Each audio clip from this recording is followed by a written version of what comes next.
नमस्कार, आप सभी का हमारे YouTube चैनल पर स्वागत है। जैसे कि हम जानते हैं, आप सभी ने राम जी के जन्म की कथा तो सुनी होगी, लेकिन हम आज आपको सुनाएंगे रावण के जन्म की कथा। तो सब बोलिए जय श्री राम। जब श्री राम अयोध्या में राज्य करने लगे, तब एक दिन समस्त ऋषि मुनि श्री रघुनाथ जी का अभिनंदन करने के लिए अयोध्यापुरी में आए।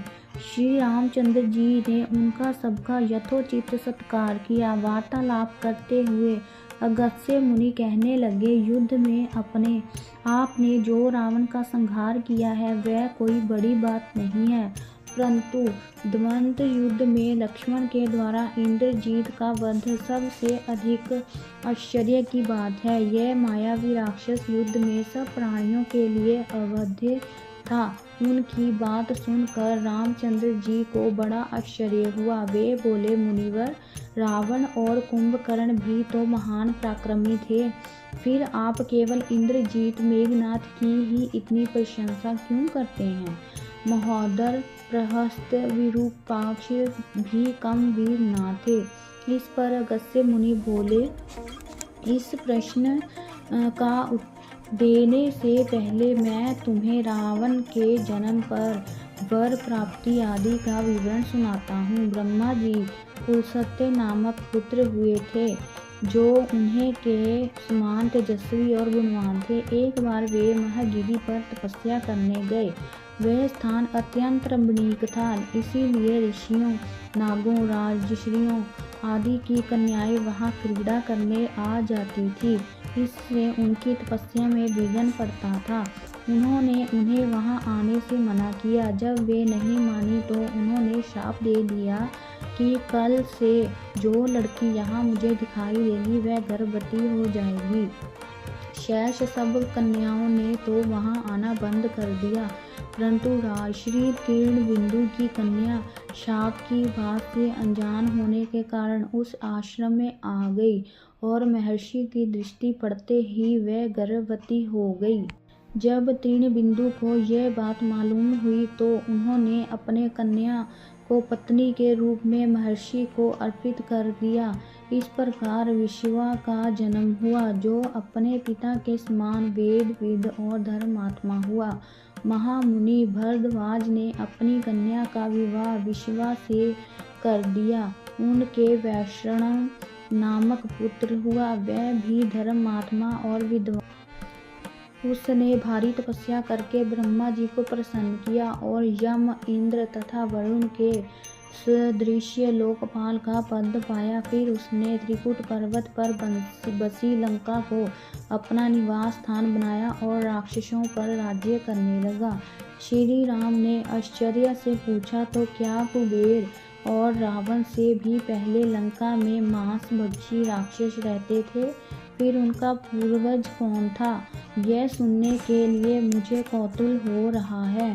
तब अगस्त्य जी बोले, पूर्व काल में ब्रह्मा जी ने अनेक जल जंतु बनाए और उनसे समुद्र के जल की रक्षा करने के लिए कहा। तब उन जंतुओं में से कुछ बोले कि हम इसका रक्षण करेंगे और कुछ ने कहा कि हम इसकी पूजा करेंगे। इस पर ब्रह्मा जी ने कहा कि जो रक्षण करेगा वह राक्षस कहलाएगा और जो रक्षण करेगा वह यज्ञ कहलाएगा। इस प्रकार वे दो जातियों में बंट गए। राक्षसों में हति और प्रहेति दो भाई थे। प्रहेति तपस्या करने चला गया, परंतु हेति ने भया से विवाह किया, जिससे उसके विदुक्षेप नामक पुत्र उत्पन्न हुआ। विदुक्षेप के सुकेश नामक पराक्रमी पुत्र हुआ। सुकेश के माल्यवान, सुमाली और माली नामक 3 पुत्र हुए। तीनों ने ब्रह्मा जी की तपस्या करके वह वरदान प्राप्त कर लिया कि हम लोगों का प्रेम अटूट हो और हमें कोई पराजित न कर सके। वर पाकर वे निर्भय हो गए और असुरों को सताने लगे। उन्होंने विश्वकर्मा से एक अत्यंत सुंदर नगर बनाने के लिए कहा। इस पर विश्वकर्मा ने उन्हें लंकापुरी का पता बताकर भेज दिया। वहां वे बड़े आनंद के साथ रहने लगे। माल्यवान के ब्रजमिष्ठी, विरूपाक्ष, दुर्मुख, सुप्तघन, यज्ञकोप, मत और उन्मत्त नामक 7 पुत्र हुए। सुमेली के प्रहस्त्र, अकम्पन, विकट, कालका मुख, धूम्राक्ष, दंड, सुपार्श्व, सनहादि, प्रध्वज और भारकर्ण नाम के 10 पुत्र हुए। माली के अनल, अनिल, हर और संपाति नामक 4 पुत्र हुए। ये सब बलवान और दुष्ट प्रकृति के होने के कारण ऋषि मुनियों को कष्ट दिया करते थे। उनके कष्टों से दुखी होकर ऋषि मुनिगण जब भगवान विष्णु के शरण में गए तो उन्होंने आश्वासन दिया कि हे ऋषियों, मैं इन दुष्टों का अवश्य ही नाश करूँगा। जब राक्षसों को विष्णु के इस आश्वासन की सूचना मिली तो वे सब मंत्राणा करके संगठित हो माली के सेनापतित्व में इंद्रलोक पर आक्रमण करने के लिए चल पड़े। समाचार पाकर भगवान विष्णु ने अपने अस्त्र शस्त्र संभाले और राक्षसों का संहार करने लगे। सेनापति माली सहित बहुत से राक्षस मारे गए और शेष लंका की एक ओर भाग गए। जब भागते हुए राक्षसों का भी नारायण संहार करने लगे तो माल्यवान क्रुद्ध होकर युद्ध भूमि में लौट पड़ा। भगवान विष्णु के हाथों अंत में वह भी काल का ग्रास बना। शेष बचे हुए राक्षस माली के नेतृत्व में लंका को त्याग कर पाताल में जा बसे और लंका पर कुबेर का राज्य स्थापित हुआ। अब मैं तुम्हें रावण के जन्म की कथा सुनाता हूँ।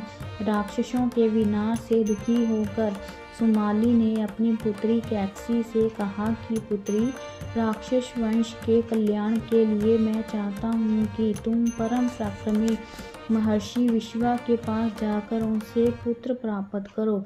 वही पुत्र हम राक्षसों की देवताओं से रक्षा करेगा। अगस्त्य मुनि ने कहना जारी रखा। पिता की आज्ञा पाकर कैकसी विश्रवा के पास गई। उस समय भयंकर आंधी चल रही थी। आकाश में मेघ गरज रहे थे।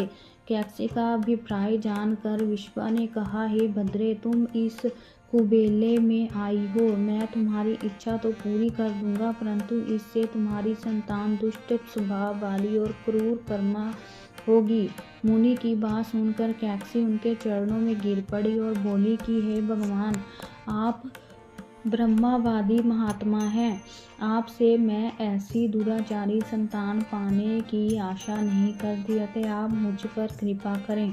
कैकसी के वचन सुनकर मुनि विश्वकर्मा ने कहा कि अच्छा, तो तुम्हारा सबसे छोटा पुत्र सदाचारी और धर्मात्मा होगा। इस प्रकार कैकसी के 10 मुख वाले पुत्र का जन्म हुआ, जिसका नाम दशग्रीव रखा गया। उसके पश्चात कुंभकर्ण, शूर्पणखा और विभीषण के जन्म हुए। दशग्रीव और कुंभकर्ण अत्यंत दुष्ट थे, किंतु विभीषण धर्मात्मा प्रकृति का था। अपने भाई वैष्णव से भी अधिक पराक्रमी और शक्तिशाली बनने के लिए दशग्रीव ने अपने भाइयों सहित ब्रह्मा जी की तपस्या की। ब्रह्मा के प्रसन्न होने पर दशग्रीव ने मांगा कि मैं गरुड़, नाग, यक्ष, दैत्य, दानव, राक्षस तथा देवताओं के लिए अवध्य हो जाऊं। ब्रह्मा जी ने तथास्तु कहकर उसकी इच्छा पूरी कर दी। विभीषण ने धर्म में विचलित मति का और कुंभकर्ण ने वर्षों तक सोते रहने का वरदान पाया। फिर दशग्रीव ने लंका के राजा कुबेर को विवश किया कि वह लंका छोड़कर अपना राज्य उसे सौंप दे। अपने पिता विश्रवा को समझाने पर कुबेर ने लंका का परित्याग कर दिया और रावण अपनी सेना, भाइयों और सेवकों के साथ लंका में रहने लगा। लंका में जम जाने के बाद अपने बहन शूर्पणखा का विवाह कालका के पुत्र दानवराज विद्युविनाश के साथ कर दिया। उसने स्वयं दिति के पुत्र जो